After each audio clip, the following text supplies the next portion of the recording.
the look himself. You know, we were both in the amateur class, and we had an amateur show to do. He called me, and he was like, "Yo, man, I got this idea for a tag team. You know, you represent the East Coast, and I represent the South, the dirty South. I'm gonna call myself Dirty. Still be JTG. I'm actually glad he did not go You that from New route. York, you rock the Timbs, you rock the bulletproof vest because 50 Cent popping right now. Get a grill, and we get some bandanas, and we just come out wilding out. You know what I'm saying? I'm like, I don't know, man. That sounds too stereotypical. Huh?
They know what's now.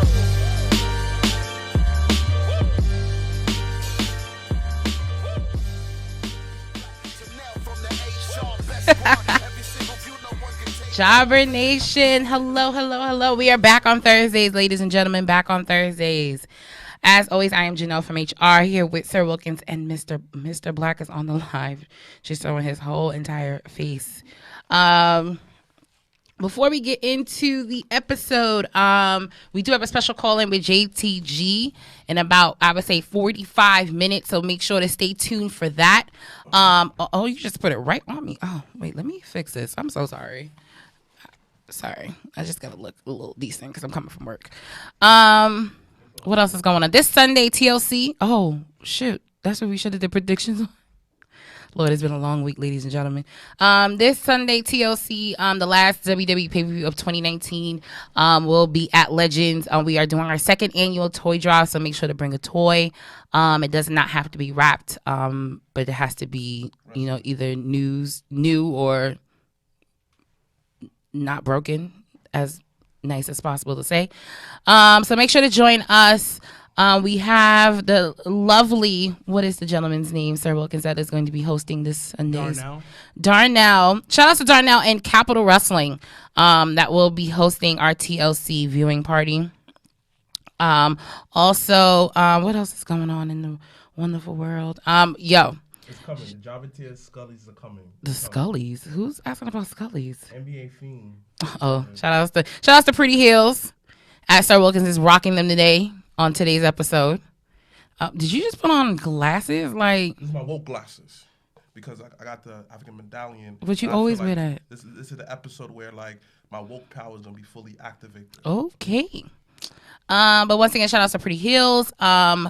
Also, shout outs to my girl, Ariel Monroe, aka Big Swole. If you have not seen on AEW Dark's little clip, it was her promo. I heard about telling her journey into, you know, signing into AEW. And I was just like taken aback because my girl was rocking the Jobber-Tears podcast shirt. Like, if you don't have one, the black and gold is the elite one. So you got to really fuck with us to get that color.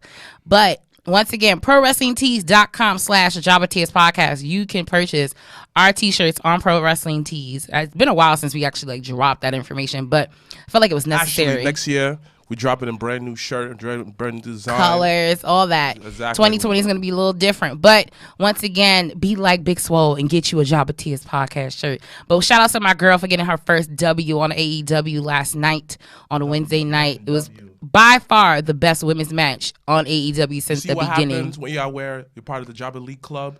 You win. Start getting W's out here. You win in life, B. You know.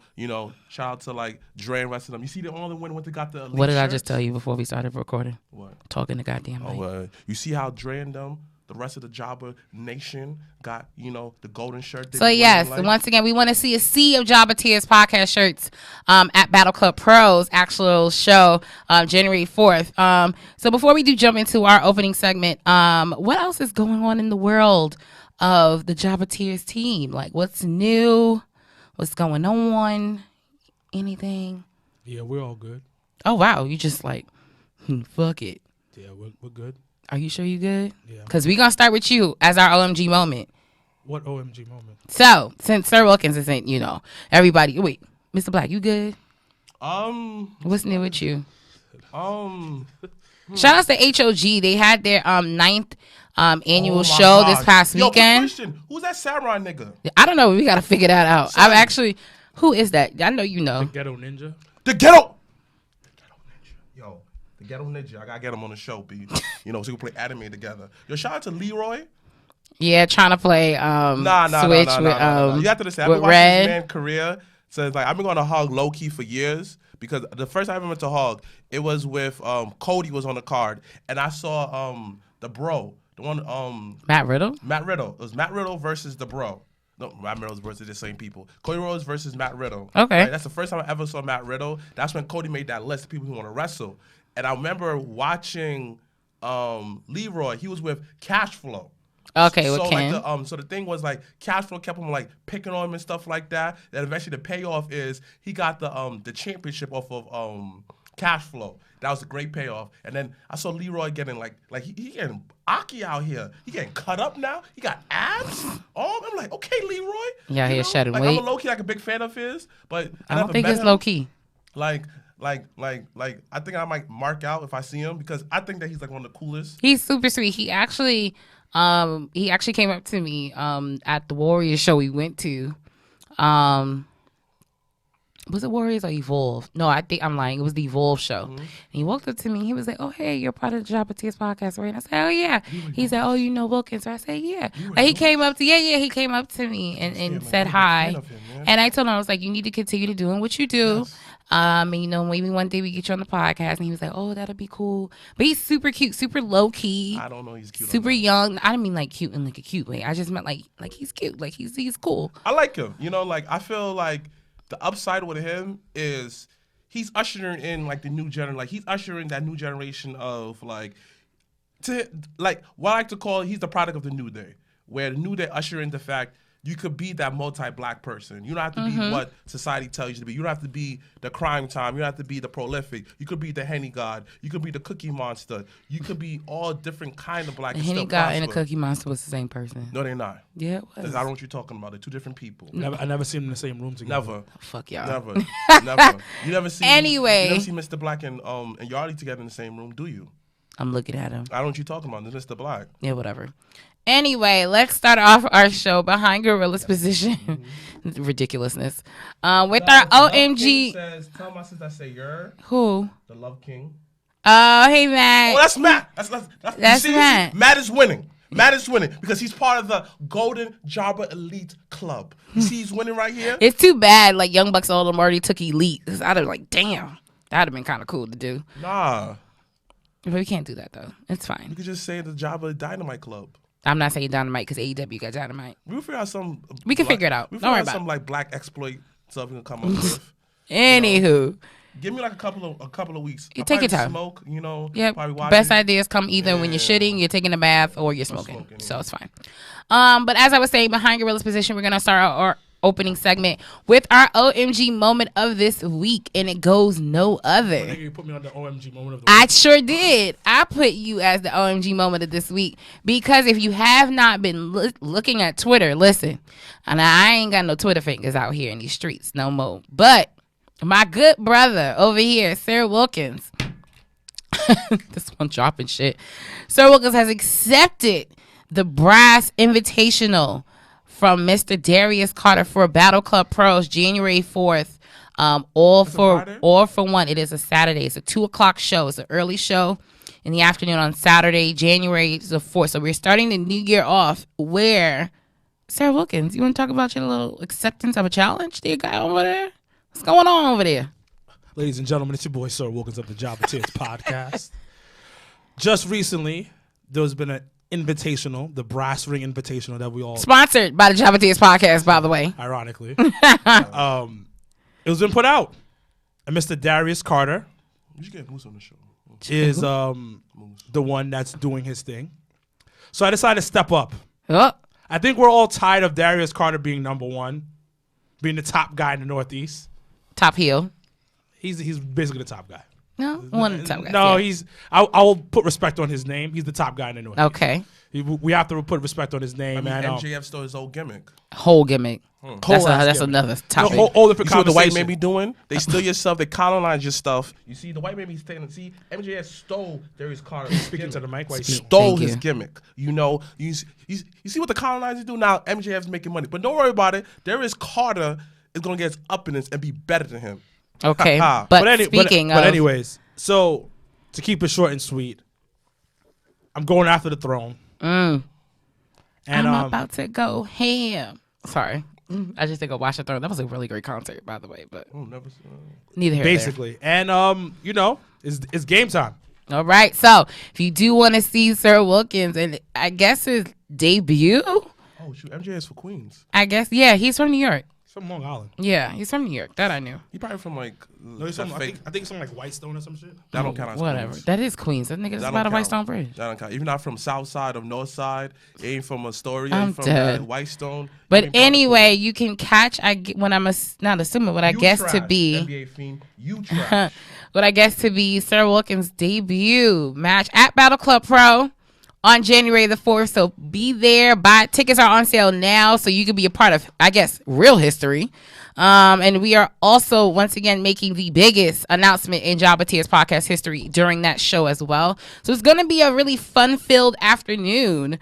Might have to bring some mimosas, to the show because it's a 2:00 show. But once again, shout out to Joe Keen and Should the smoke entire after team. No, okay, not talking about that on there. But shout outs to Joe Keen and the entire team at Battle Club Pro. Always Joe Kim love. He's definitely not smoking with you. You can watch me smoke, same thing. I don't think he'll watch you smoke. It's the same thing. Who wants to watch someone smoke? If I'm spilling knowledge, you can watch me smoke. No. Anyway, You know what? I should start. Can we start the show? Son? Can I we get already thumbs did. up if You wanna are the watch show. No, You I'm was talking about every Monday night calling like smoking with Mr. Black and watching wrestling. That's too long. that is. That's way too long. Well, you keep thinking about it. Let's move on to the next topic. So, speaking about AEW and Swole this week, it looks like it is a tie. I guess AEW and NXT was a tie in this week's rating wars. So what are you guys' thoughts on that? Like I said before, I don't really give a shit about ratings. It's not really a big deal to me. It's really, I only literally turned into AEW to watch Swole's match, and then I turned it off and I jumped back on to NXT. But what are your thoughts on, I guess, this week's episodes for AEW and NXT? I didn't watch all of it because I got home late, but I went back and forth between them, and I watched the end of the morning, the early highlights. Mm-hmm. The shows are the same. I told you guys this. I've been telling you guys this. It's the same level shows. Like, I'm not surprised it's a tie. And then when they blew NXT out the water the first time around, it was because it was new. Mm-hmm. It was brand new, and you're like, oh shit, let me check this out. Then the people who didn't like AEW were like, all right, I'm gonna go back to NXT. Okay. And that's it. It's literally it. They're the same type of stuff. I think they're too different, and that's why I think people choose what they want. But I think Still they're on the wrestling. same level of quality.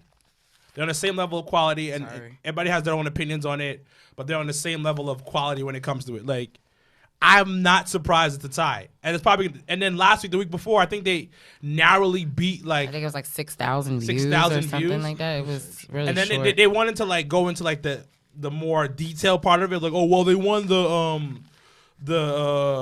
certain like demographic they wanted to win, but who cares?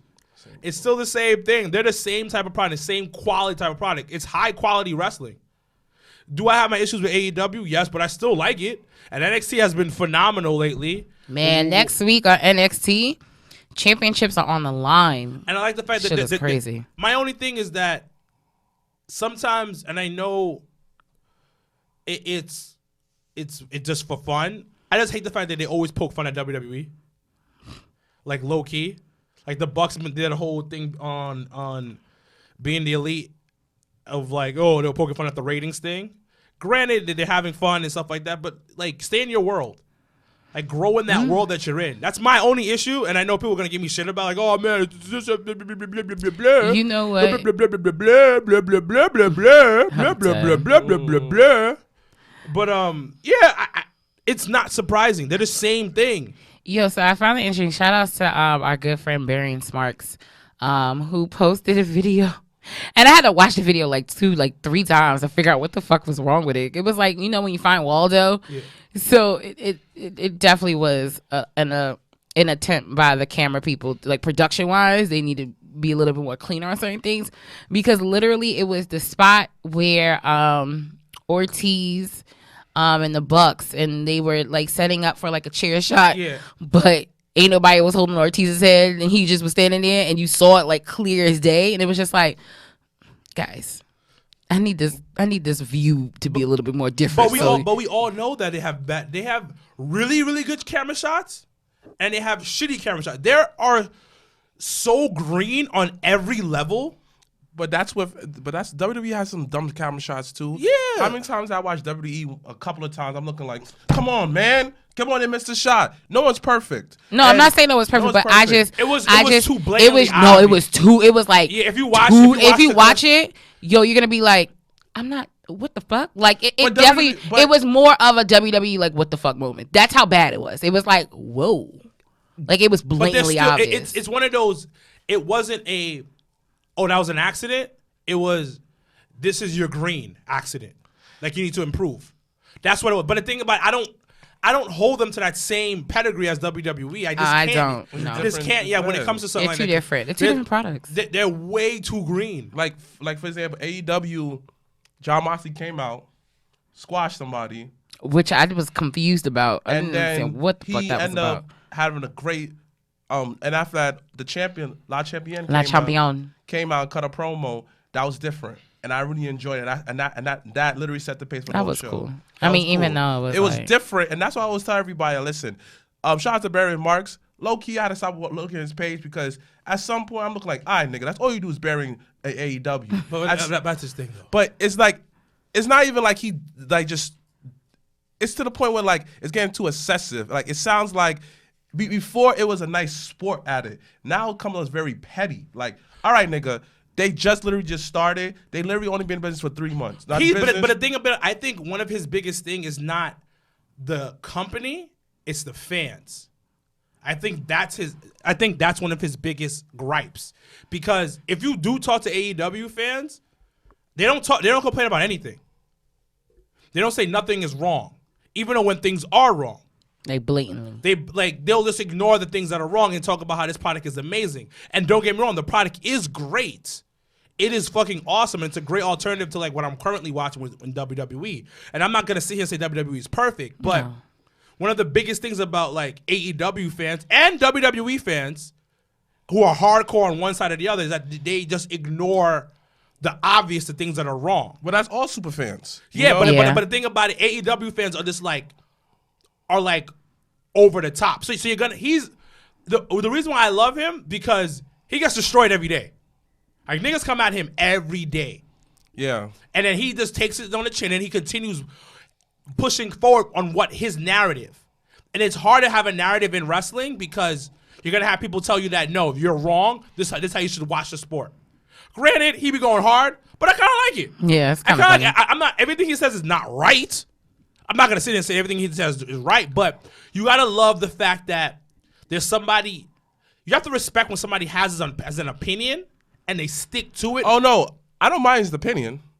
But it's going to come off petty anyways, regardless, because he's going hard about his thoughts. It's the same with Dave Mazler. Well, Uncle Dave says shit and people be like, okay, Uncle Dave being petty again. And it's just like, no, he's just have his own opinion and people have the right to that. But there's always super fans all over the place. Like, for example, there's the Beehive, right? If Beyonce kills somebody, everybody be like, oh, B no, didn't do Beyonce, it. da-da-da, this, that, and third. No, they're going to say B didn't do it. But, right. In every form of entertainment, there's super fans. Yeah. Such as there's Harry Potter super fans. There is My Little Pony super fans. You can't say nothing Do you know about someone that. that's a My Little Pony super fan? Yeah. There's a whole fandom. Ask Calvin. Calvin loves My Little Pony. Actually, if you go on WWE Network, like there's actually a segment where like this is when WWE Network was in the earlier stages where they talk about different like fandoms, and Corey Graves actually went to My Little Pony thing. Yeah, I forgot what the guys literally like when I was out for like 3 months. I used to WWE Network. I watched every show like religiously. But I don't think there's a difference between wrestling fandom and like objects and like toys and shit. It's a whole like WWE and wrestling fandom in general is like it's like on a different level of like nothing is wrong. Like nothing is you can't. There's the bias is out the ass. It's our Knicks fans. But even Knicks fans know that you guys suck. Oh, but the Knicks won last night though against Golden State. That doesn't count. Golden State no, sucks. it doesn't. It does count. A W is a W. I hate when people do that. A W is a W. At the end of the day, It's a losing team. just saying it That's a doesn't moral matter victory. regardless. Borderline Just like moral. when you snapshot when the Eagles won, when the Eagles beat Giants. But the W's a W, only though. reason why I did that was because you sent me the score at halftime. At halftime. Talking I was about we winning, I was hyped. like bro, like the game's not even over. But it's halftime though. big but y'all lost. I'm a big Doesn't Giants matter. fan, and I know that this season is done like. Well, no, everyone knows that. I mean, Like- but regardless of the fact. So I had to show you like, hey, this is the final. This is what happened. But at the I end of the knew game. already because. But there was no need to send me the halftime score. Well, I just want you to know. what? I like my friends being informed Informed about you about to lose. just being Because you informed. lost. Like it And then doesn't hurt to and then give information. Eli like, finished his career with a losing record. nah, but first of all, But Eli got 2 rings though. You can't spell facts, elite you without can't. Eli. ooh, You heard know? you. 116, 117. Doesn't matter. Anyway. though. 2 rings, and he dethroned the Patriots. The Patriots That's out here cheating as fuck. Patriots got 6 rings, B. You know, Yo, they was Bill Belichick know what's up. Like Patriots got 6 rings. that shit is hilarious. But no, let's move on. And I'll start off with you, Mr. Black. So, as everyone knows, we are heading right into WrestleMania season, where once again it'll be a fun-filled week full of shits and giggles in Tampa, Florida this year for WrestleMania 36. And they have tickets go on sale. I do believe when this drops today on Friday, December the 13th. Tickets are on sale for the WWE Hall of Fame, which will be on Thursday night, April. What day is that? April the 2nd, the 3rd. Shit, hold on, please hold. I will tell you when it is because April 2nd. In Tampa, Florida, the WWE Hall of Fame Class of 2020, and 2 huge inductees have been announced so far. So we have the Animal Batista, who was rumored last year to be inducted but was not. But this year, he is one of the co-headliners of this year's Hall of Fame class. I have my own opinions about Batista, but I think it is well deserved. I think at this point in his career, and also too, one of the most transcending groups in wrestling history, the NWO, New World Order, will be inducted, enshrined into the WWE Hall of Fame Class of 2020, where you will have Hulk Hogan, whatever, Kevin Nash, Scott Hall, and I'm still gonna say X-Pac, but Sean Waltman. That is all 4 members of NWO, which I don't understand why X-Pac is in that shit. That's a Triple H move. Yo, it has to be because I don't. Because when I think of NWO, legit, if we were gonna put somebody, Ted DiBiase should have been that 4th person. Because in the beginning, because in the beginning when Hogan turned, it was nothing but him, it was nothing but the 3 of them and Ted DiBiase in the background fucking up shit on Nitro and coming up to Bischoff on the announcer table. Should be Bischoff. Bischoff should really go by himself. Like that should just be in his own entity. But Bischoff should be part of the NWO though. No, anybody really. Nah, Bischoff needs to be part of the NWO. It's wild though. Like to me, it should be Bischoff, Big Show, and Big Show should definitely not be in that. No, Big Show was a key figure. No. Come on, man. Like he wasn't though. Nah, Sean Waltman should. Sean Waltman, actually, yeah. I don't understand that. All I remember him is I don't remember nothing on Sean Waltman. I'm more him in DX, and he was. I don't know. But like Sir Wilkins said, I think it was definitely again, a WWE move on that part. Again, when I don't Vince, understand it. You control the wrestling landscape. Right. So question to the I feel like I sound lower, but it's okay. But question to you guys: what is You was one? there for a month. I shut up. You said what? NW Big Show was on there for a month. Yeah, he was like he wasn't like he was more of like his own. Like he started off with Legion of Doom, and then he turned and then joined NWO, and then came out and then was singles run, and then hated the company, and then ended up signing with WWE. Like it happened all in like so one. why big Shawn swoop. Woman's in NWO? Who the fuck knows? But my question to you gentlemen is one for Batista and one for NWO. What's one moment that you remember the most about their tenure in terms of wrestling? Like, what's one Batista moment you're like, shit, that was so good? When he won the Royal Rumble, they booed him. Because he shouldn't have won that year either. That was weird. That was Batista. You can't Shout out really. to Deborah Oxtail. NWO is like it's not one moment. Well, I mean, there are a few, but I'm just asking for Nah, one. you can't break it down to one moment. I mean, I just didn't like once it got so super oversaturated. Like that was always my that's thing. everybody's issue. What it That was is. everyone's issue. That was terrible. That was everybody. But he was trying to Shout out to Bullet Club. he was trying to like copy what they did in Japan. That's why, and then make it because he at the end of the day, Bischoff wanted NWO to be a separate company, Yes. which makes no sense. It None. was NWO sold out. Like no, the pay-per-view wise was cool because they did it for DX too. Like they did it in your house, D-Generation X. Like they did. Everybody had it in your house. They did right, but that's what I'm saying. Like pay-per-view Everybody wise, had that's it not a in your bad I idea. They had- what are you fighting yourself? Well, I mean, you had NWO, then you had NWO Wolfpack, and you had NWO. No. NWO Wolfpack wasn't around. No, at it wasn't that that time. sold out. But I'm just saying, like, if you were to do that, that's what I would have Wolfpack done. was trash.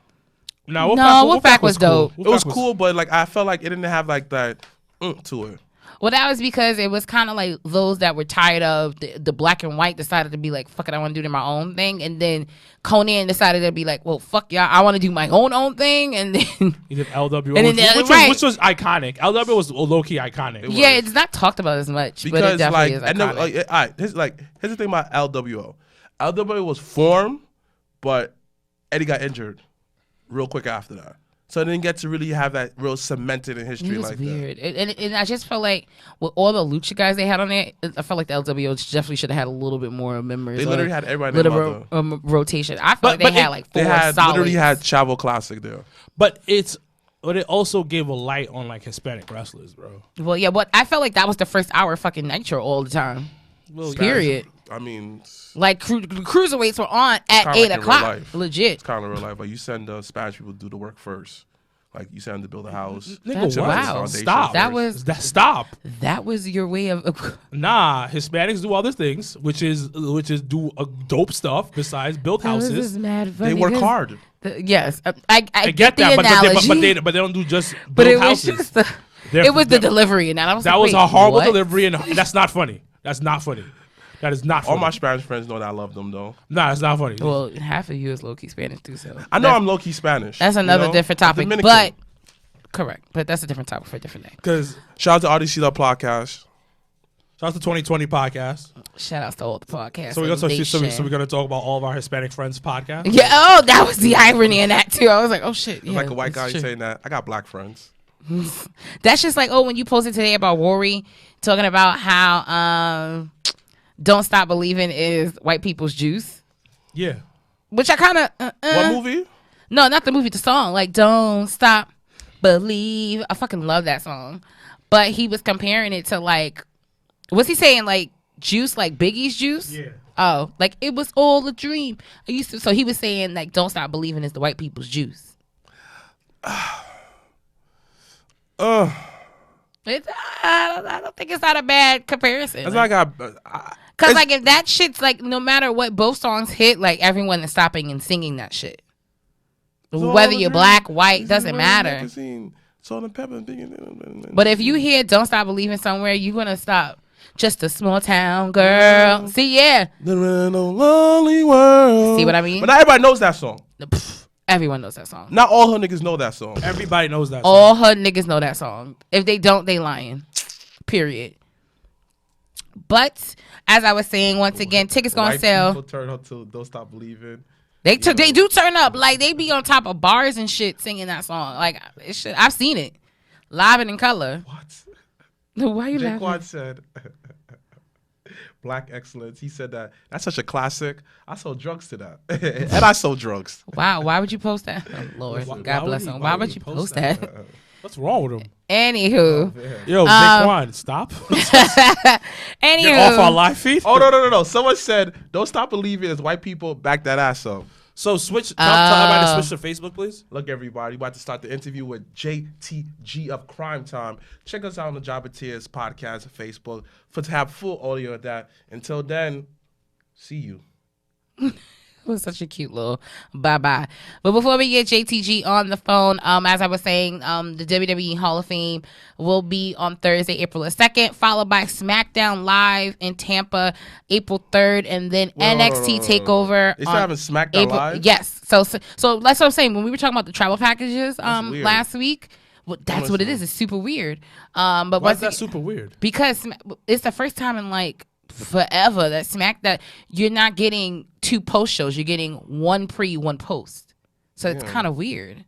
So I mean, I'm not mad at it. It's so just so weird if, to me. but think about it. If you go there, I think the Hall of Fame is gonna be on Wednesday. No, Hall of Fame It's is on Thursday. So if you're going to Tampa, what the black people do, you go to Wale Mania on Thursday. Yeah. You go see SmackDown, regular SmackDown, which is gonna be fucking lit because it's like. It's the go home show. It's the go home show 2 days before WrestleMania. Then There's no takeover, right? No, there is. There's a takeover. So NXT TakeOver is Saturday, and then WrestleMania is Sunday. Wait. Let me get this straight. Yeah. So you get. My nigga, that's been like yeah. So you get the Hall of Fame, Yeah. SmackDown, Yeah. and NXT. Yeah, it's the same thing you get every year though. that's every year. But No, the thing, no. But they add SmackDown to the mix. No, No, but- SmackDown's always been. It's just but- would be it would be the post show, so it'd be Tuesday. But you have to understand, that's like more bang for your buck, That- dog. that- No, is- it's the same. no, it's not.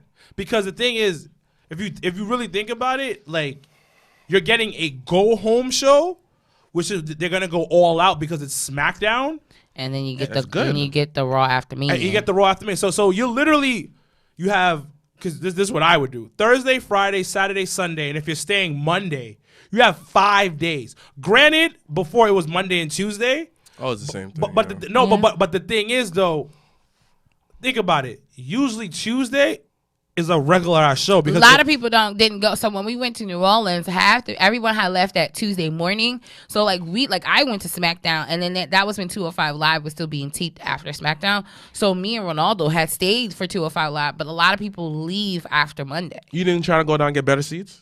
No, for what? It's SmackDown. It's not that serious. No, but the thing is, like I'm saying That's though, serious. it's a new calendar.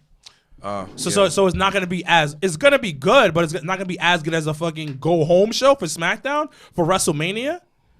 Like that's fire. Like I think that's better. But granted, they need to move SmackDown. Yeah, no, period. Like, After April, they need to move SmackDown. I'm legit, yeah, because now it's like, damn, you locked in at least to April because you had the travel package shit going. Which You is can't switch people's fine at shit. this point. fine. But the thing is, No, it's not. It's so terrible. but I like that you have that in the middle. Cause it just now it's like, yo, I get to watch this go. It's not as exhausting because that was the whole thing. Like when I went for Orlando and I was like, fuck, Tuesday.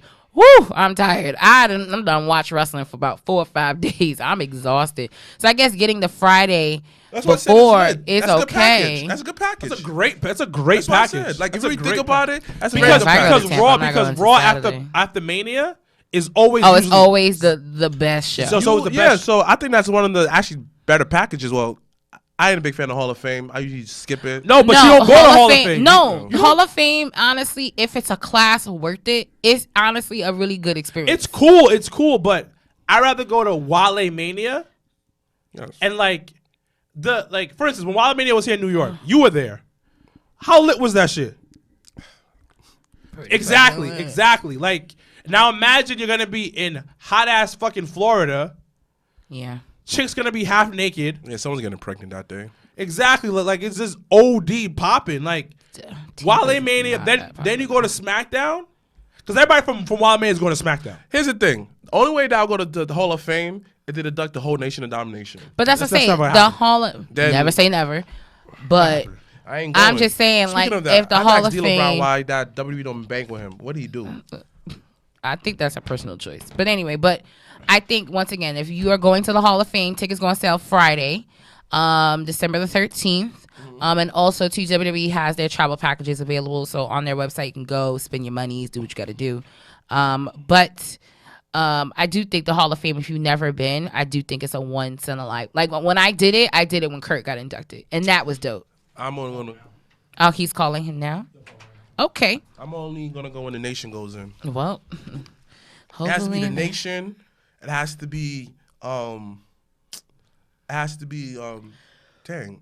Oh, only way I'll go in if I hear the phone ringing. either the nation or the New Day get inducted. Well, New Day's going to take a long time. So until then, never. I like this, like, what's it, Skype? This music. Hello?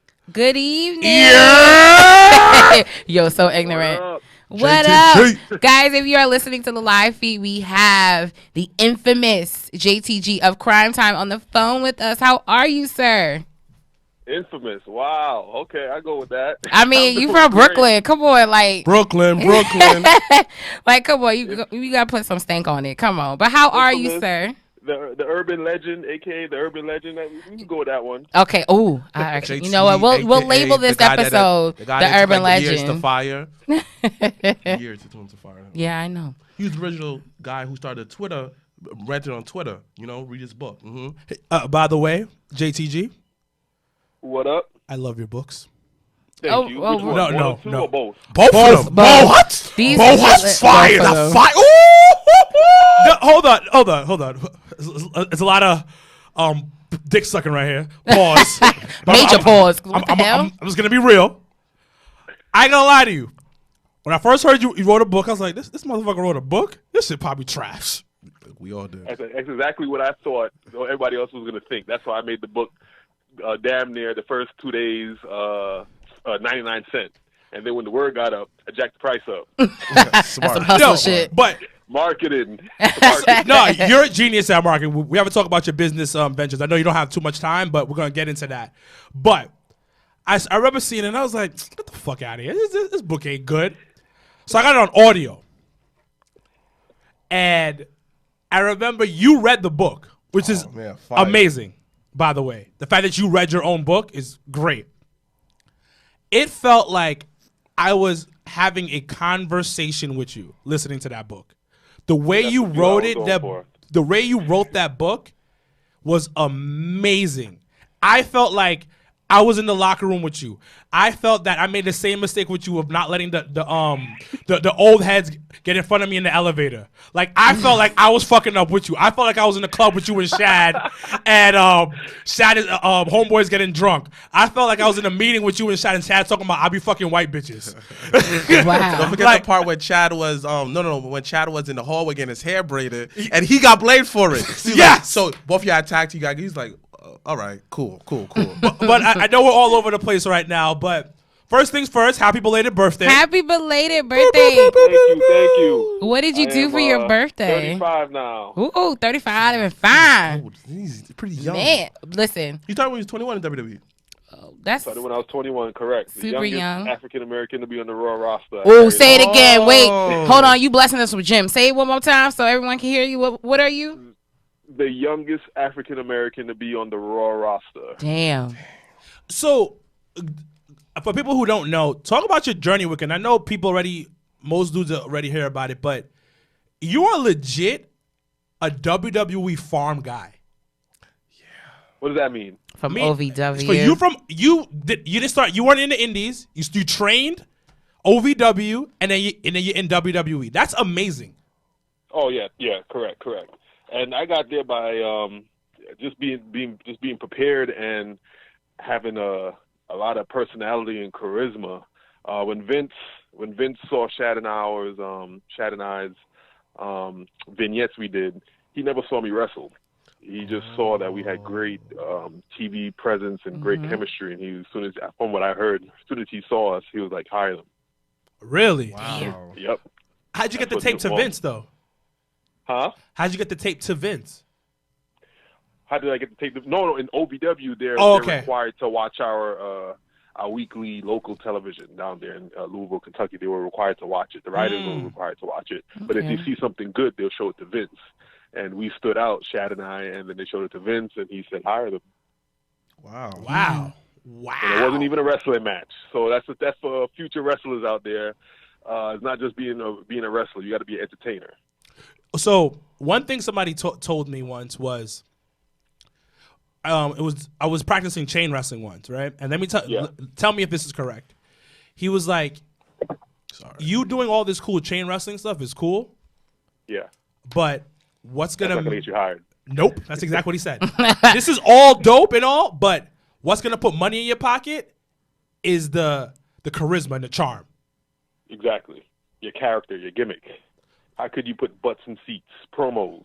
How could you make people remember you? How could kids imitate you? You know, for everybody who wants to be a professional wrestler, when you're thinking about your character, think about when a kid go home and his parents say, "Who's your favorite wrestler?" And then they imitate him. How is that kid going to imitate you?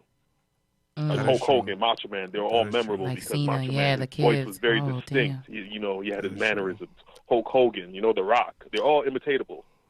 So when you're thinking about your character, how can a kid imitate you? Something that someone told me was, if a person could dress up as you as at Halloween, you're doing your job. Exactly. Damn. There you go. So, question to you, my love. What got you started in terms of wrestling? Like, did you wake up one day and say, "I want to be a wrestler"? Or was it something like you were a kid and was like, "This is my dream"? And then also talk about kind of the end of your WWE career, because it like we spoke to Chad about a few weeks ago, and it just literally you guys were on TV, and then it felt like the next week you were not, and it just did not make sense as fans watching it. So then now meeting you guys, it's no, what happened? Because this is your life. You lived it. So tell us about your startings and then kind of the end of them all. What happened? Wait. Before you get into that, I have to ask you this. Did you ever get your $500 from Chad for the hair braiding incident? Nope, never got it. But I got it somehow. I was able to get it out of him, but he don't know how, and I'm not gonna. Maybe in the third book I'll reveal it. You write a third book? Hold on a minute. You write a third book? Third book. Huh? There's got to be a third book. I ain't saying when. I don't like no pressure on me. I like to just let it flow. Nah, you have to write a third book, bro. Yeah, I'm about to reread your second book. Yeah.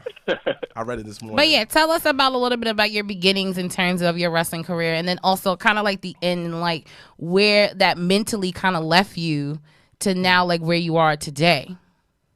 So I always wanted to be a professional wrestler since I was 2 years old. Both my parents were big wrestling fans.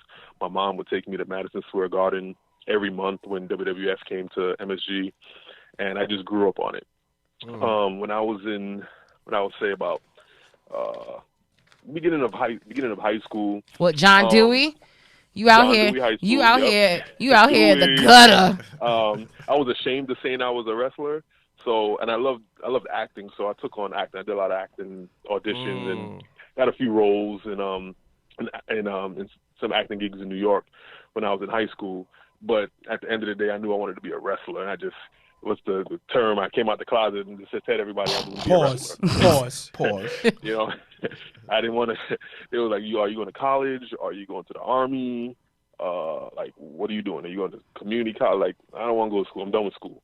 I wanted to be a professional wrestler. So straight out of high school, I went to various places for training. First place I went to was North Carolina because I had family there, and the trainer kind of when you meet some trainers and they're a little shady, he was very shady. So I went back to New York. Then I eventually moved to Memphis, and then from Memphis I was going to Louisville, Kentucky, and then I moved back home to New York because there was I had family in Memphis, but I moved back to New York, and I was just taking the bus from New York to Louisville. Are you serious? Oh wow! Wow. Yeah, every Friday. So I worked at the movie theater, and I was required to work the weekends because that's when new movies come out. So I know I had to sit down with them and look, I want to continue to work here, but I can't work on the weekends because I have pursuing a career to be a professional wrestler. I have to leave Fridays in the AMC theater down in Times Square. Oh wow! You a New Yorker. And I will go take the Greyhound bus. Was it Thursday night or Friday? I can't remember exactly. It was so many years ago. And I'll take the bus from the Greyhound station right there, and then Port Authority. Go to Louisville. Yep. Damn. Taking the bus. That was like a 16 or 17 hour ride every week. Nah, you worth just to go train. You were just to train for 2-3 hours, yep, and get right back on the bus. Wow. I eventually moved to Louisville, Kentucky, because the bus kept breaking down. I was showing up to class like when there was like 30 minutes left, and they're like, you're gonna eventually have to move it. You can't keep doing this, and you have a lot of potential. We like you, but you're showing up late. Not a good look. I know you don't want to. You don't know. I don't know anybody here. Make friends. So what did you end up doing? How'd you end up moving down there? Yeah. I started living in a motel, the Suburban Lodge. Never forget that. I was living in a Suburban Lodge, and I eventually got an apartment. Shad had an apartment, and he was moving out to moving with these two playmates, Shad style. and then I took over the lease. I took over the lease of Shad's apartment, and I was my first apartment. So everything, you just got to jump into the fire. You don't know what the next step is, but you know where the destination is. So you just got to trust the universe and just go with it. Bars. Okay. How'd you guys meet? People Chad who don't and know. I met at OVW. Okay. We met at OVW. I was what? I think I was 18. I was 18 years old when I met Chad. Okay. Instantly, you guys knew you guys were friends, or was it like because people always talk about when tag teams meet, a lot of time they don't like each other at first. Yeah. Or were you and Chad? I know what the story. I read the books, but for people who don't know, were you guys friends off the bat, or was it like, who's this motherfucker? I got introduced to him. I thought he was cool. We weren't like friends right off the bat, but I knew eventually that we would be. For some reason, I just knew that we were going to be tied together. Was it because he was the only other black guy there? That's exactly what happened. Huh? Was it because he was the only black guy there? No, there was a lot of brothers there. AW was there. Huh? AW. Damn, you mentioned in your first book that y'all was Abraham Washington. Abraham Washington. Oh, okay. Yeah, that was my original tag team partner. We were doing the Cryme Tyme gimmick. Well, I wouldn't say the Cryme Tyme gimmick because Chad and I kind of did that. Came up with the gimmick. Me and Abraham had the look, and he actually came up with the look himself. We were both in the amateur class, and we had an amateur show to do. He called me, and he was like, "Yo, man, I got this idea for a tag team. You represent the East Coast, and I represent the South, the dirty South. I'm gonna call myself Dirty. Still be JTG. I'm actually glad he did not go You that from New route. York, you rock the Timbs, you rock the bulletproof vest because 50 Cent popping right now. Get a grill, and we get some bandanas, and we just come out wilding out. You know what I'm saying? I'm like, I don't know, man. That sounds too stereotypical. I've been studying a lot of Chris Benoit tapes. I can say Chris Benoit, right? Yeah, of course. Listen, No, Chris Benoit's a legend. Chris Yeah, Benoit Chris Benoit did is not kill his one of family. the best technical wrestlers of all time. So you can Exactly. absolutely talk about I Chris wanted to be a Benoit. technical wrestler. That's what I told him. I was like, I want to be a wrestler. I want to be a technical wrestler. I've been studying a lot of Chris Benoit tapes. He was like, F all that, man. They ain't gonna make you no money. They ain't gonna make you no money. We in Louisville, Kentucky. We surrounded by white people. We gotta shake them up a little bit. And he sold me on it. And our next amateur show, we invested in some bulletproof vests. Those were legit bulletproof vests? Bulletproof, well, not real ones. Oh, okay. Oh, okay. Yeah, I not had real them ones. sold. Then we got some bulletproof vests. Got some mall jewelry. Got some mall grills. Got some fake Timbs because right back then that wasn't in the budget. So I think we went to Payless and we got the Timbs we could afford, and we came out there and we stole the show, and I ran with it. And then he eventually had some issues which he couldn't come to class anymore, so I was left solo. And Al Snow and Paul Heyman, Danny Davis, they saw a lot of potential in me. They knew I had a lot of charisma and dedication. They were like, we can't let this young talent go to waste. And they put Shad and I together. Okay. So going into your career now you guys are a tag team. You guys are on WWE TV. Like, what's one moment that stands out to you the most throughout your, tag team career together? Good question. When wrestling at the Staples Center, wrestling against Chris Jericho and Big Show for the titles. Oh, Jericho. Jericho, yeah. We didn't win we didn't win that match, but it had a lot of it was very sentimental to me. That's where we debuted was LA. at the Staples Center, and then it was just to bring it back. It was like, wow, I'm actually wrestling Jericho, one of the faces of the company, Big Show, future Hall of Famer, and for the titles. And we're actually like, people actually think we're gonna win. Like there's a shot that we're gonna win. Like sometimes you have a match, and they're like, oh, it's just a filler. People actually like, okay, Cryme Tyme's gonna win now. It's their time. So we had people on the edge of their seat, and to get that standing ovation when we came out, the crowd went crazy, and it was had a great time. Now you spoke about the Cryme Tyme gimmick being stereotypical, right? Mm-hmm. What backlash have you gotten for having that gimmick? Because I feel like, especially in this woke era that we're in, when people look back at Cryme Tyme, they kind of have like, ugh, those guys. Like, how do you feel about that, and how do you deal with that, actually? I don't feel no sort of way about it, because at that time and era, we were told that, you guys are, we're gonna portray you guys as it's gonna be a comedy, like you guys watching Living Color. We don't want you guys like they didn't want us like to be thugs and be mean and like be aggressive. That's not what Vince wanted. He said we're gonna change the image of what people have of gangsters and thugs, and we make them more lighthearted. You guys are gonna come out and have fun. You guys will steal, but you're gonna auction it off to the crowd. You're gonna have fun with the audience, engage. Wow. So we wanted to take that image of the thug and gangster and flip it around. Turn into a comedy. So that's why I used to get in trouble for not smiling. He's like, you weren't smiling enough. You don't want that thug, that aggressive, mean thug image. You got to smile. I'm like, all right, boss, gotcha. All right. Wow. So it was more Vince that was pushing that like that happy-go-lucky image. Yes, he wanted to turn it around. I heard that you and Stephanie had a pretty good relationship. How was Stephanie in that whole equation? Stephanie was more involved later on in our career. Mm-hmm. She was involved a lot at the backstage segments, and she was a big fan of Cryme Tyme. Well, Vince and Stephanie, they were big fans of Cryme Tyme. So I have a question. And for your first book, you mentioned where you were trying to talk to Triple H about the payout with your paycheck. You thought it would be a bigger payout, but then Triple H kept on avoiding you, and you end up on Twitter ranting. You was airing out your frustration with the company on Twitter, and I have to say this honestly, you kind of was one who ushered in that era of superstars saying their grief on Twitter.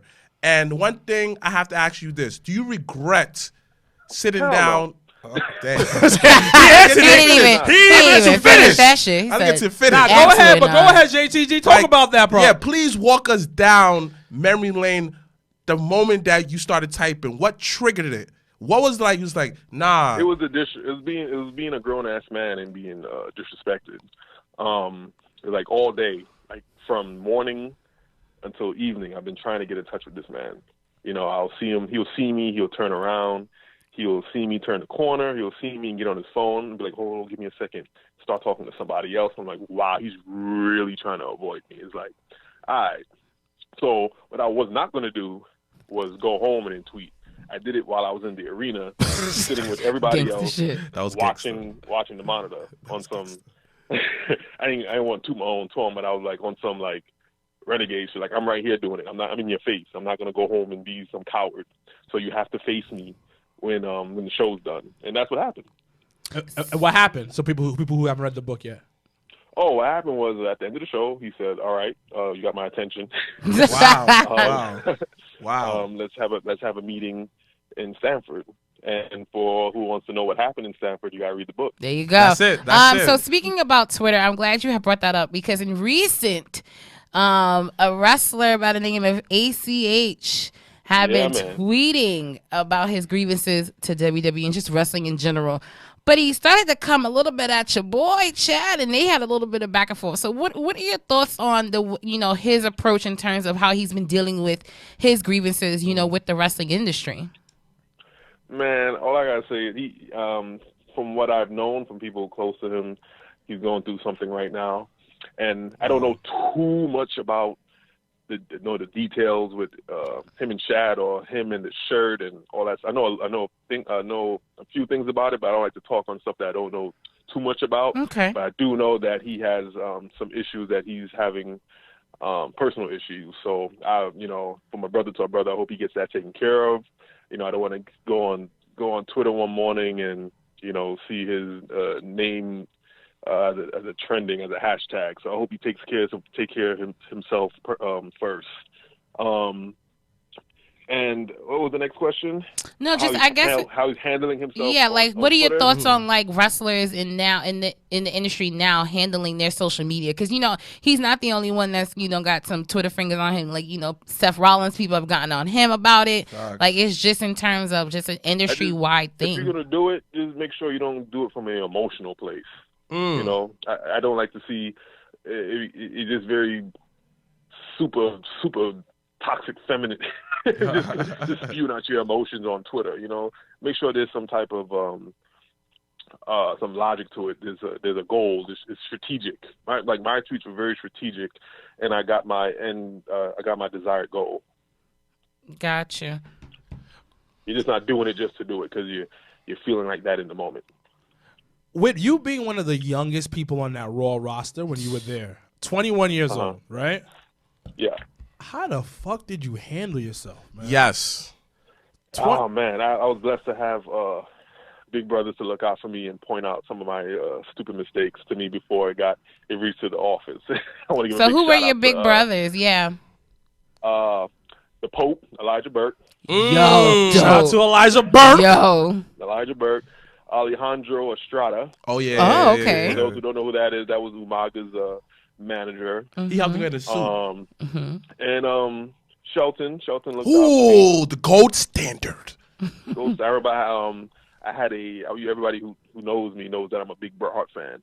And when I was in the locker room, we were about to leave, I pulled my phone out and I had a Bret Hart wallpaper on my phone. He saw that. He was like, well, what are you doing? I'm like, what? What's going on with your phone? Take that off your phone. I'm like, what? Like Bret Hart?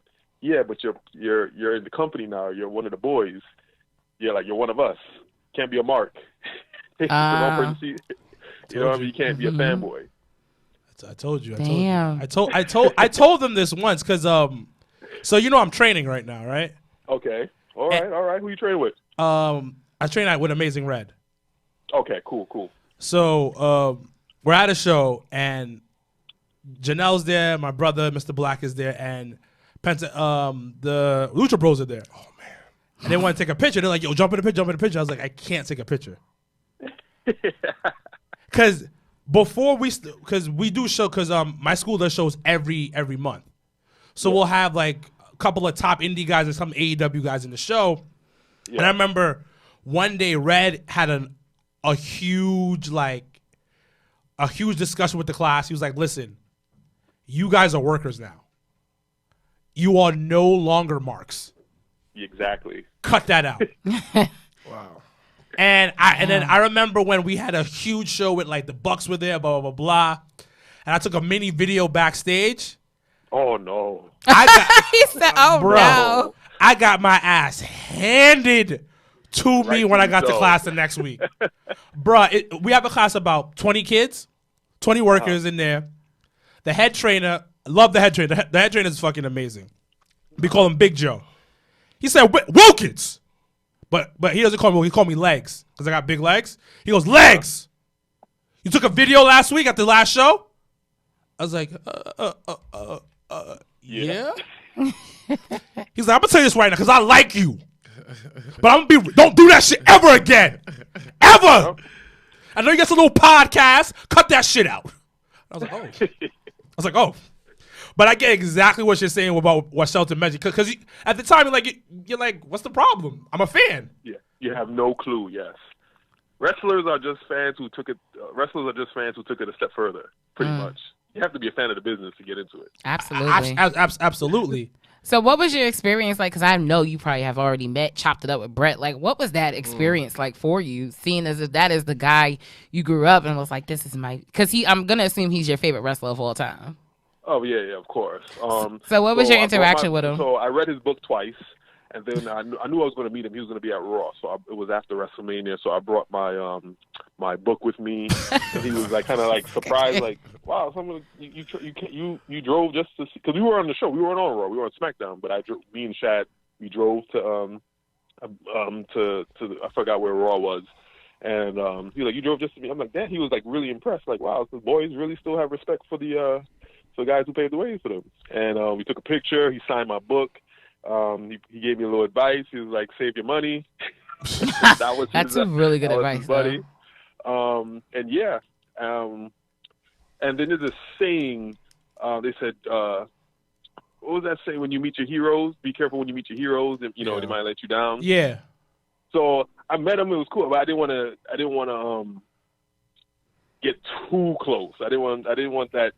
The what I had in my head to be crushed. Did that make any sense? Yes. Yeah, absolutely. it makes perfect sense. Absolutely. I never want to meet Jay-Z. Oh, I definitely want to meet Hov. I never want to meet Jay-Z. I do. You never want to be Jay? No. I do. I understand what you're saying. The wrong move. If he pisses you off, you never want to listen to his music again, and then that's half your whole life gone. I listen to 444 once a month because I'm trying to be a good man. It's a good reminder of how you can almost lose everything off of one thing. But you spoke about saving money, right? Yeah. And let's talk about post WWE. Mm-hmm. When you got, okay, it's time for you to go, pink slip type of thing situation. Is that what really happened? Like, did they fire you? Did you leave on your terms? For those who don't know, like, explain how they had a what's that thing called? They had online, said that JTG used to have a job X amount of days. Like, yeah. It was a big thing online. Like, even I was just like, nigga still got a job? Dang, son. And so I read the book. I understand why they kept him so long. What was that transition from being on the road all the time, dealing with all that heat, to finally saying, dang, I don't have to deal with this no more? What was, how you felt? I was already burned out, like maybe like 2 or 3 years. Really? Before they released me. So I was already mentally prepared. It was still kind of when you finally hear it, it's kind of like, oh wow, okay, I'm finally released. But I wasn't like a big shock. You know what I mean? Oh, okay. I was home for a year before they released me. Wow. Wait, so you were sitting at home? Say a whole year. It was probably like 8 months. But you were sitting home 8 months collecting checks? Collecting checks. So I was already preparing myself. Wow. Damn, it's like unemployment, but not unemployment. Exactly. Now, talk to me about that schedule, because you said you were burnt out 2 years prior. Can you? Because I don't think people fully understand a WWE superstar schedule. It wasn't more of the physical thing, but I'll tell you about the schedule. It was more of a mental thing. So tell us about both. Pitching ideas and having being shot down, and then they'll take your idea, change it a little bit, and give it to another superstar. That type of thing, Jimmy, trying to get your music changed, trying to do whatever you can to go to the next level. But if they don't see you in that light, they're not gonna push for it. Damn. And it was also during that time Zack Ryder had did his the online thing, his YouTube page. Yeah, he did everything to get over, and it was chanting his name in MSG during when The Rock was talking, or during Ziggler's match and Morrison. And I'm like, this guy's over. They was chanting his name in the train. My buddy was in New York. They was like, yo, Zack Ryder is like, they was chanting his name in the train, like after the show. Like, we want Ryder. And they heard all of this, and they just, if they don't choose you, they're not gonna give you that TV time. So that was very discouraging, But how do you deal with that? So, and just from your point of view, is like you're going to the office because they tell you, hey, it's an open door policy. Yeah. And you're going there and you're getting shut down. But the thing about it, I don't know, Mr. X comes into the office, gets exactly what he wants. How do you maneuver that without like pissing off the boys? You mean you're pissing off the boys? Like, what do you mean? Like, actually getting what you want? No, like, for instance, you pissing off the boys, meaning pissing off the higher ups, like complaining to them, like, yo, why aren't you guys doing what I asked for? Well, you got to be a little bit more political than that. You don't really complain. You just got to keep on. Like when it comes to character and why they're not using, you can't really complain. You just got to keep coming to them with being positive and keep coming in with ideas and that's what I was doing. Because I knew Vince genuinely saw something in me. He saw talent in me. He saw that I had charisma, and as you guys already know, I'm very creative. Read my books. I'm into comedy. So I just kept pitching ideas over and over again. It just kept. I wasn't taking no for an answer, and then after a while, I just got burnt. Like I said, I got burnt out. Yeah, you get tired of saying it's not the same things, but you get tired of having that same conversation in a sense, and it not going anywhere. Like I'm very persistent, but I don't want to be annoying. What were some of the ideas? Like one of the ideas that I pitched was having Vince liked it, but I on my end I did make a few mistakes. I should have applied the 48 Laws of Power. If anybody who wants to get into the wrestling business, definitely read the 48 Laws of Power. It's so funny. It's all politics. It's so funny you mentioned that because Sir Wilkins said one of them laws this morning actually, and I was just like, why do you keep saying law a sudden number? And I'm like, what the hell is wrong with you? So we literally was talking about that today. I'm big on reading and self-improvement books and everything of that nature. So I've known about the 48 Laws of Power for years. Yeah. So I've been reintroducing myself to the book, and one of the laws that I was telling the team about was create a spectacle. Mm-hmm. There you go. And that's important in wrestling. But I want to hear your point, your thoughts on the laws and how it goes towards wrestling. Oh, like going over certain people's head. There's a hierarchy in wrestling, and people who are successful, who get to the top, a lot of people want to be a part of that. And if you leave them out, they're not going to want to help you. That makes sense? So you want to include as much people as you can on your way to the top so they could feel like they was a part of your journey. And I was just going straight to Vince. I was like, fuck it, what am I talking to you guys for? Yeah, cut out the middleman. Go straight to the source. There you go. Nope, don't do that. No. So I had you guys watch Big Mouth on Netflix, right? Yes. Love that show. Okay. Love that show too. Well, I came up with an idea where I was going to have a Muppet that only I could see. I remember that. And engage with, and the audience, and then the WWE universe would hear him, only could hear him, but the other wrestlers couldn't hear him. So he was going to be backstage, whispering in my ear, talking crap, and only the audience and I would get a kick out of it. And Vince loved the idea. He was like, "That's money. We could sell the Muppets. We could." That sounds like something that's going on right now. Backstage, the kids will love it. It's a Muppet. Yes, let's do it. And then I was hyped. I was so excited. I took my ex-wife and I went to eat at what's that expensive restaurant in Beverly Hills, Mr. Chang's. I remember. I was like, "Oh, you went Mr. Chang's. You out here balling. You rich, out rich. here throwing money." And then I kept pushing it, and I made some wrong moves, and definitely did. It never saw the light of day. But they took the idea and changed it a little bit, and they gave it to R-Truth. Little Jimmy. Damn. We can't bring another black man down on this podcast. We don't do that. We can't bring down the first ever 24. I'm not bringing down R-Truth. You're not, because JTG made a mistake. Vince saw money and said, you know what? Someone else who appreciates the opportunity, because you read the book, he talks about, Vince took him to the side and said, it's important to remember names. He didn't. So you messed up, you dropped the ball. 48 Laws of Power. Someone else going to pick the ball up and slam dunked it. There you go. So, Chad. You just got to take your L's and learn from it. JTG. That's it. JTG. Give me 3 laws. Because I don't think a lot of people don't know about. People who are listening to this podcast right now, 48 Laws of Power is a must. Powerful book. Yeah. Powerful. Give me 3 laws you think that being in the professional wrestling business, you should know. At least you should be following. Okay. One, never outshine master. That's one. Explain that. So explain that if you're a rookie in the business and you're new in the locker room and you want to get under somebody's wing, of course. You want to get under somebody's wing who's, for example, when I was there, you want to get under someone like Booker T's wing or Mark Henry's wing. You know what I mean? They could bat for you when you're new. So that definitely. I don't know which law is that, but you definitely want to. I think it's law number 1, actually. Huh? I think it's law number 1. What's that? Don't outshine the master. I think that's law number 1. That's one. Yeah. Oh, yeah. You don't want to. You, like I said again, it's all politics. You don't want to. Like let's say somebody who's over. There's a lot of ribbing and jokes, and you don't want to. Of course, you want to come back, but you don't want to do it too much where you offend them. Like, oh, word? Okay, I was just playing with you. All right, cool. Wait, so who was the biggest jokester in the locker room? When I was there? Yeah. Oh, man, during that time, everybody was ribbing each other. Umaga was a big ribber. May his soul rest in peace. Armando was a big ribber.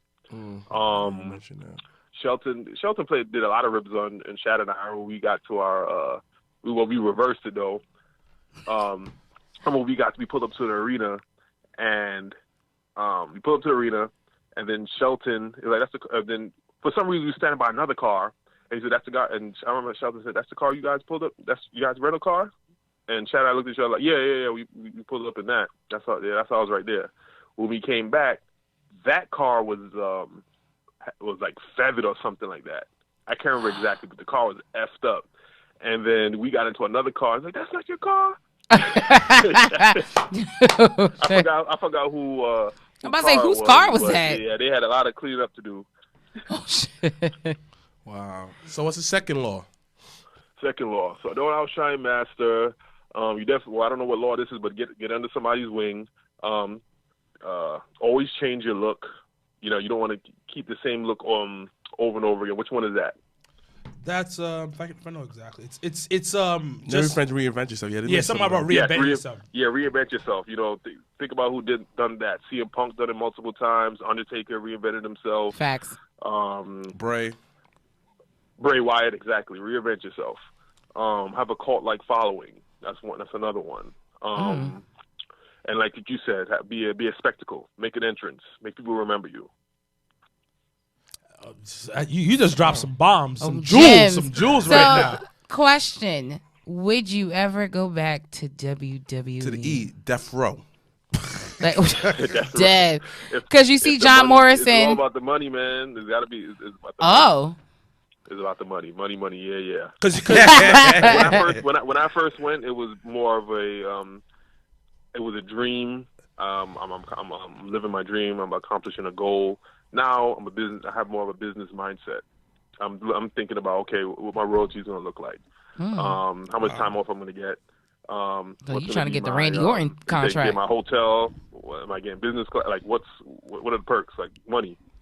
Wow.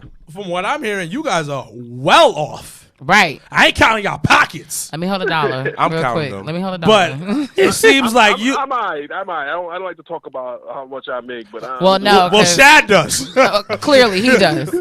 He clearly reminded us, like, I guess what? I don't need that check. I got plenty other checks. JTG got his own beard line and everything like that. I'm never gonna say I don't. If WWE is listening, you don't need a check. No. Let's talk. He said, actually, Shad don't speak for me. I actually can use this check. It's fine. Just talk to me. I know you got to go, but please tell people about your new business venture. Yeah. Oh, right. So right now, my new business venture, it was not really new. I've been working on it for a long time. It's called EarSave. It's an mobile app that allows you to make audio memes, audio GIFs, and I have a extensive library with hundreds of today's most popular sound effects. So you can record your voice and use sound bites and sound clips and sound effects with your voice while you're talking. So it's pretty much, I love telling stories, so it allows you to tell stories. That's something you like to do with your aux. And GIFs. Nah, that sounds amazing. And also talk about your beard. Yeah, because your beard game is on point. He had coffee as a commercial, dogs. Come on, B. Really? You out here? Huh? Coffee Kingston? I seen that ad he had on. Yeah. Come on, B. Your beard's looking crispy, dog. Oh, no, it does. B saw it. WrestleCade, I was like, oh, dang. This beard is on point. I appreciate that. I use my Sexy as Hell beard care every day. I got beard oil, beard butter. I got my custom-made beard brushes, boar bristle beard brushes. That's the best bristles to use for your beard because you hear that, gentlemen? Oil and it redistributes it or in your hair follicles. It softens your skin, so it gets the blood flowing to keep the hair follicles growing. There's a science to this. You just can't be out here trying to grow a beard and not have the right tools. So if you need tools, you come to sahbeardcare.com. I'll take care of you. Oh. We might have to get a promo code. We might have to sponsor you. Can we get a promo code? Yes. You know what? Yeah, let's talk about that. That's on topic. But I'm just saying, like, I'm all about the hustle. So I'm like, listen, we gonna. I mean, she only dates. Oh yeah, I'm heavy. Dudes with beards, beard games is on point. Yeah, Shut security, up, stupid. I work for the city, MTA, you know. Oh God, here we postal go. Jobs, you know. Anybody with a city job and a beard? Benefits? Because they got benefits. Come on, and like, bald. Like, She love them. Listen, you gotta be husky too. You gotta be husky. You gotta be a husky with a beard nice. and a city job. Oh God. And she's hollering at you. Stereotypical guys. So if we'll talk business off air, I'll shoot you a text. We can figure something out. Oh Lord. Anyway, but we have a large following who have beards. Yep. You know what I mean? One of the co-hosts, Mr. Black, got an excellent beard. So talk to me, dog. This lady sitting next to me right now loves them, and they love her. Oh God. Okay. So we'll talk off the air. Anyway, last question then before we do let you get to because you got things to do. Hold on. I gotta tell the listeners about this. This man texted me. He said, "Yo, listen, I ain't got much time. I gotta go to this Christmas party and get busy. Listen, free drink, free food, shit. Exactly. I like you guys, but I gotta go to this Christmas and he's party. celebrating his birthday still, so I don't blame you. But I'm still celebrating my birthday. See, there you go. See, typical New York. See, typical Brooklyn nigga. Be like, actually, I'm still celebrating, so it doesn't matter. But no, we did speak about once again. If the check was right, you would come back. What is honestly a dream match of yours? Who would you have loved to wrestle if you had the opportunity? If Vince called you up today after hearing this podcast, 'cause I seriously think someone from WWE listens to our shit anyway. Yeah. But if Vince called you and said, "Listen, brother," because he probably done called you a brother once or twice. He said, "Listen, brother, I want you back. Not even saying WrestleMania. I want you to do a match, but I want you to tell me who you want it against." Who would you pick? Right at the top of my head, why'd I work my frenemy Kofi? You know, I think me and Kofi we worked each other a few times, and I think we have some good chemistry in the ring. So yeah, I wouldn't mind having a good storyline with Kofi. You know what I mean? Oh shit! Even though I'm not really with the black on black crime, but I'll deal with it. I think the promos would be dope. I can't let him go 1 year. If you just mentioned Kofi, how was that feeling when you saw him win the championship? What was your feeling? Man, I was sitting in front row at WrestleMania. I had to be there to see the homie win, and I was so happy for him. I was like fighting tears back. I'm like, nah, I ain't gonna cry. Nah, I ain't doing it. Nah. But man, I wanted to because it was out of happiness and joy. Do you think that they waited too long to do something like this, or was it the right moment? It was definitely for the right person, but it definitely took. It definitely was a long time coming. But they chose the right person because Kofi's personality is very humble. He definitely had the talent to carry it, and he was to me was a very great champion. All right. Any other questions before we let him go party it up? Turn it up today. Turn it up. Yeah. Listen, why not? Turn up for what? It's the holidays. But any other questions, gentlemen? I mean, we can do this again. I don't feel like, you are always a friend to the Job of Tears podcast. You're a family member, part of the team. So you're always welcome to come back and talk. The golden shirt. And he already got one. He already has a golden shirt. He got one. We gave it to him at WrestleCade. We gave it to him at WrestleCade. So listen up, JTG. That shirt we gave you is not sold. We don't sell that shirt. No, we don't. What? We only give it to those that is a part of the family. So people that have the shirt is Cryme Tyme. A couple of dope indie guys. Ariel Monroe, Big Swole. She has got one. Nia Jax has one. Okay. So very few people have that black and gold shirt. Oh wow! So I'm not gonna wear it to the gym. Then I was about to wear it to the gym. No, you can wear. You can wear it to the gym. Just you can wear that shit to the gym. Take a picture and then tag us. That's it. Because that'll be dope. But then you see, for us, it's a branding thing. Come on, you and Mark, you a businessman. You understand this. I got you. If somebody in LA sees that, they're like, oh, JTG from Cryme Tyme, he went Job of Tears. What's this? And we about to get 5 new subscribers because you wore that shirt to the gym. Because every man goes to the gym.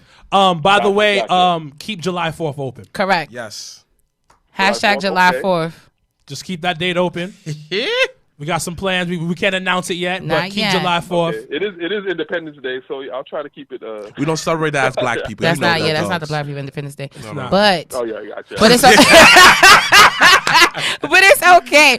Once again, JTG of Cryme Tyme, thank you so much for joining us here on the Job of Tears podcast episode. We do absolutely appreciate the urban legend in the building. Shedding some Thank you. Thanks for having gems. me. Anytime, my love. You go and enjoy yourself. Be safe. Don't trust these hoes. And that is it. That's it. Thank you. All right. Have a good night, love. Cheers. Yeah. All right. Are we hung up? All right. So, TLC. as everyone get your TLC had a whole bunch of shit. There's a whole bunch of pay-per-views this weekend. But as once again, Matters. TLC fuzz. no. No, NWA Into the Fire is about to be fucking dope. ROH We'll sleep on that. got a pretty good ROH card. has a good card that actually no one probably knows about. So we're just gonna run down I'm real not quick. on there, so it's not fire. You're not on WWE either. Wait, Jay Leto's wrestling? Exactly. Okay, then. All right, then. Be quiet. Sean Taylor? Exactly. Come on, Black Excellence Sean satisfying. Taylor's losing though. He's leaving. Yeah, Shane Taylor. Yeah, Shane. Yo, Shane why you about gonna to- spoil it, B, son? It's not spoiler alert. No, but he said he's leaving. Shane Contract Taylor is said he's up. leaving. Yeah.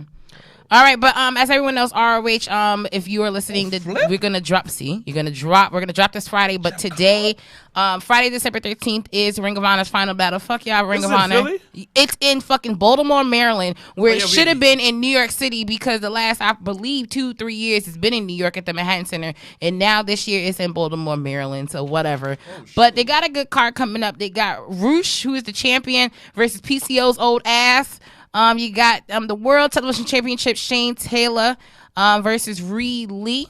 And then this is the match I feel like is going to be the match. One of the matches of the night. You have the ROH World Tag Team Champions of the Briscoes facing gonna the be team fire. of Jay Lethal versus Jonathan Fire. Gresham. And as much as I love the Briscoes, I really, really want to see Jay and Jonathan really win this title.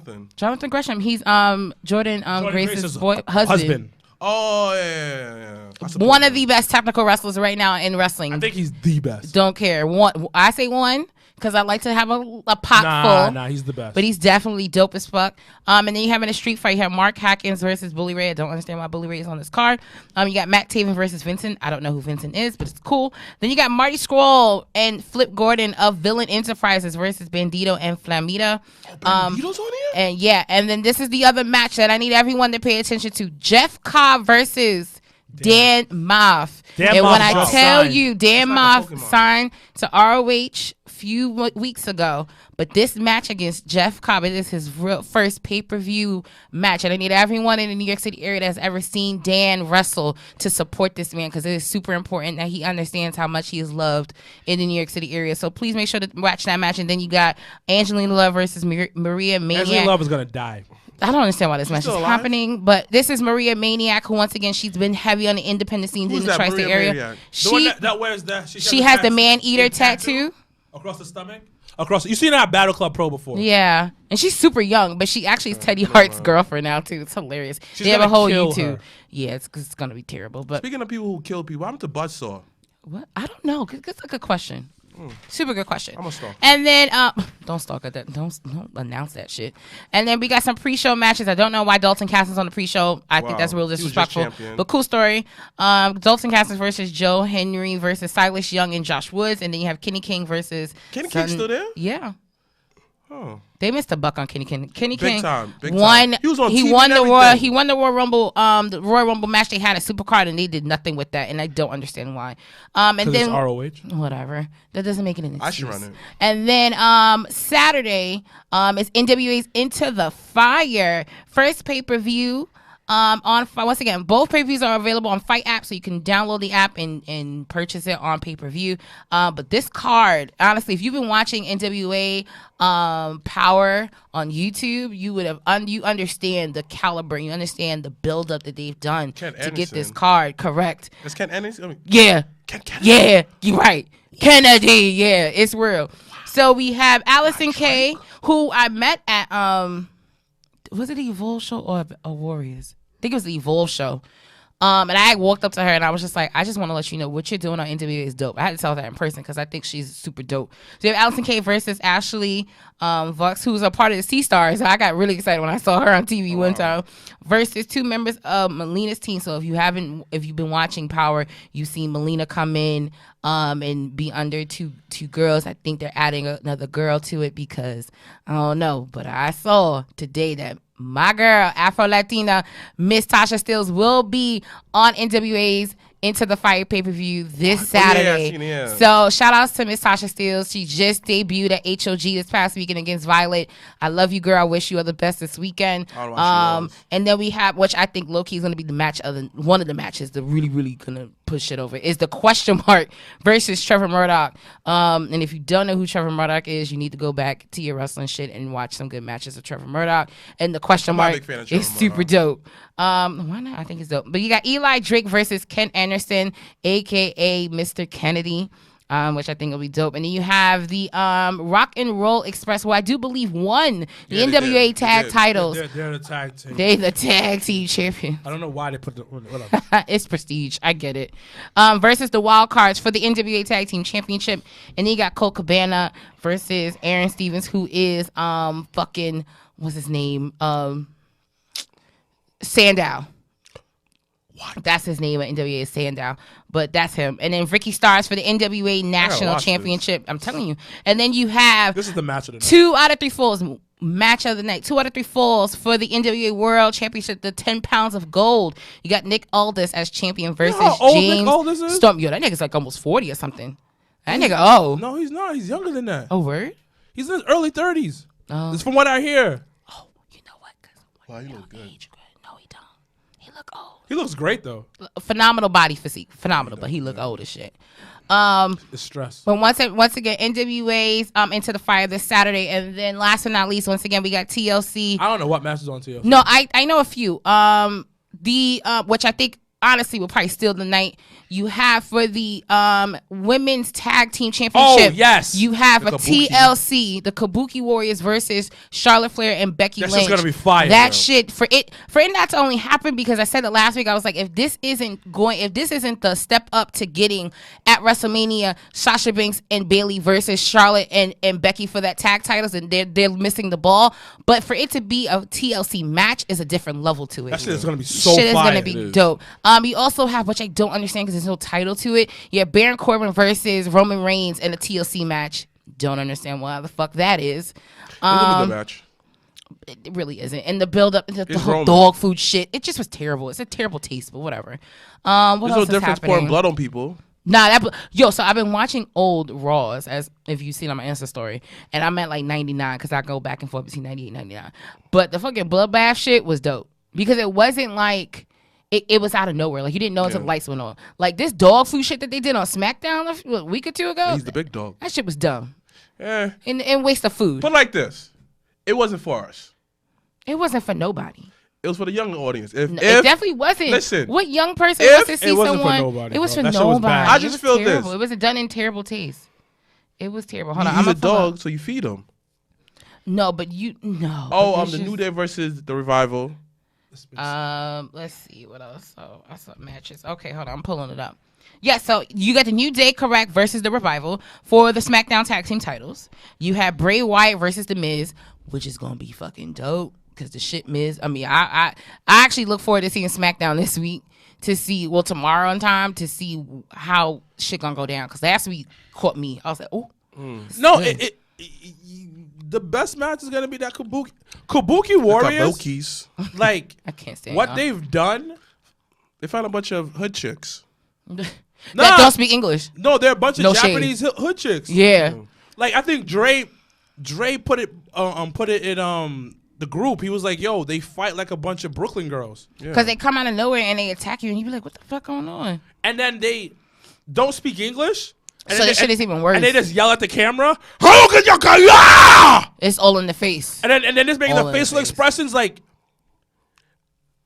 there's another level of like when JTG we just spoke to him like of charisma. Oh, Oscar has it. Oscar has When it. you don't know what the fuck somebody's talking about, but you understand what the fuck the person's saying, is on another level of talent. That's just like when Mr. Yaki-san used to always talk back in the day, and we would talk in Japanese. You'd be like, what the fuck did he just say to them? To talking to Cryme Tyme, you'd be like, yo, what the fuck did he just say? That shit was wild. Because it was so intense. Because I remember, like, there was one episode of what the fuck was of SmackDown. Was it what? Raw. Raw. My bad. They were talking to each other. Like Asuka and Kai were talking to each other. And they were like talking to each other, going back and forth, and then talking towards whoever they were going up against, and it felt so disrespectful. Like I felt they were blatantly disrespecting the people they were talking to.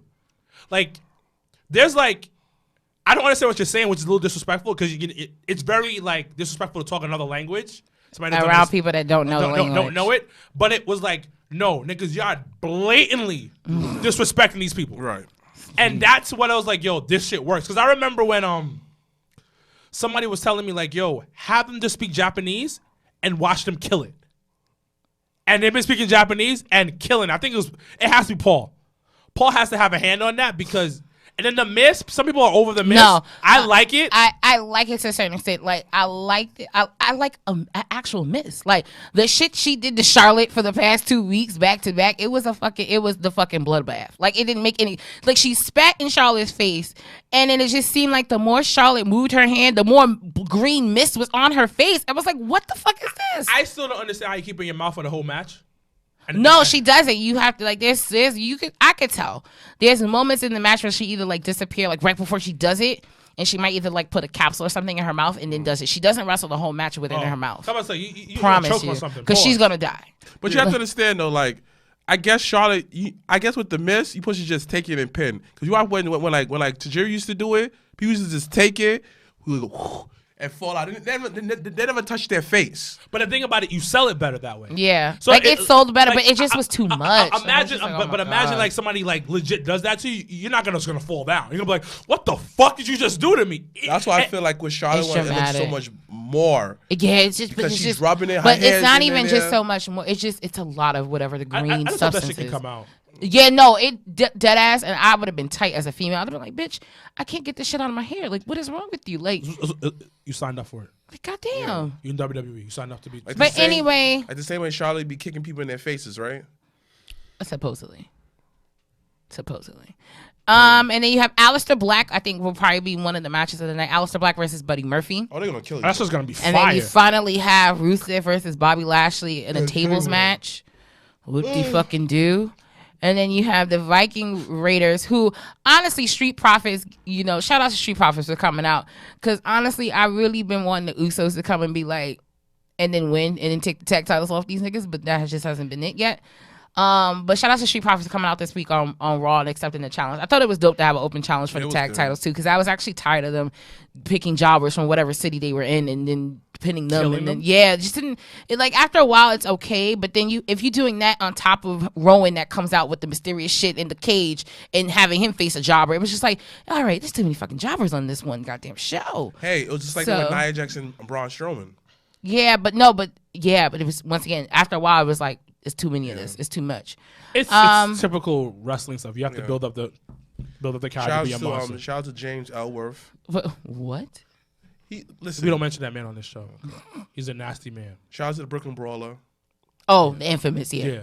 Brooklyn Brawler is definitely lit. I would love to interview him. Like, let's shout out to look into that. Vega. Oh, how was your MLW experience? It was really good. It was really good. I got to chop it up with Low Key. So I'll say it on air. So the show was good. Talked to Low Key. He dropped a lot of jewels, and I was like, yo, thank you for everything. I know you helped out Finn Balor a lot. And then he turned around and he goes, I inspired a lot of people around the world. Oh, bars. And he turned around. But MLW was dope. That's some ghost shit. Yeah, MLW unfortunately returned to New York so long. Huh? I think He should have been bigger. Well, he does. Well, low key's low key. Yeah. He does what he wants. He to does, do. yeah. That's a man that follows his own drum to his own beat, so it's fine. But MLW returns to New York, I do believe, in the summer of 2020, so stay tuned for that. And then also AEW announced their first 2020 pay-per-view, which will be held in Chicago, Illinois. Surpriser. February the 23rd, It's on Black History Month. I think. The 22nd or 23rd, the week before. Hold on, I'll give you all exact dates. It's not like exact shit. February 22nd, I was right. In Chicago, Illinois, downtown Chicago, in the hood. This shit is in the South Side. I don't understand what the fuck. I would have rather you had it in fucking Schaumburg at that point. But once again, AEW Evolution will be the first pay-per-view of 2020. Motherfuckers with their belts about to get robbed. Again. You heard about Walter? Chicago always say? What? The thing they always say, something that they always say, people in Chicago. I don't know. People in Chicago are great, but No. They're pretty dope. Something that my brother's making fun of them about what they always say. I don't know. Think about it. yeah. But Walter did get Walter got his shit robbed. But I'm gonna give Walter his props though. His stuff was Wrestling robbed. underwear? He wrestled in his underwear and barefoot. Yeah, Facts. Killed it. I didn't Evolve show. Shout outs to Walter. My thing is, like, if you're gonna steal his shit, steal his shit. It's fine. Like, if that's what you're gonna do, but don't steal a man's passport. Like, that's his livelihood. Don't do that. Yeah. That's just rude. He stole his title. Like, right, like, you But know, you can't steal rock some it value, nowhere, though. But you can't. You could steal a nigga passport. What you gonna do with that? You can sell the title. You can sell a title. You can sell. That shit is you can heavy. sell gear because gear is actually. Yo, when we went to WrestleCade and this one had priced out some gear, that shit is expensive. Like, I was like, some good gear is some expensive shit. But all right. Once again, this weekend is heavy in the wrestling. Make sure to watch ROH, NWA, and WWE TLC, and make sure to come out to Legends if you are in the tri-state area. Our second annual toy None of y'all drive. sex toys either. What? Bring a kid toy would be preferable for a toy drive. But once again, we got 2 more episodes of 2019, guys. Yeah, we do. Got a whole new decade ahead of us. But stay tuned to next week episode. And then anything, subscribe, add us on Facebook at the Job of Tears Podcast. And then anything else, any other breaking news? Battle Club Pro January 4th. Make sure to be there. My best friend having his first match, y'all. Gotta be there. Buy a ticket. Tickets on sale now. As always, I'm Janelle from HR. Here with Sir Wilkins and Mr. Black as they are on their phones. They have checked out, and I'm going to check out too as I'm tired. But hashtag Black Excellence, hashtag we're out.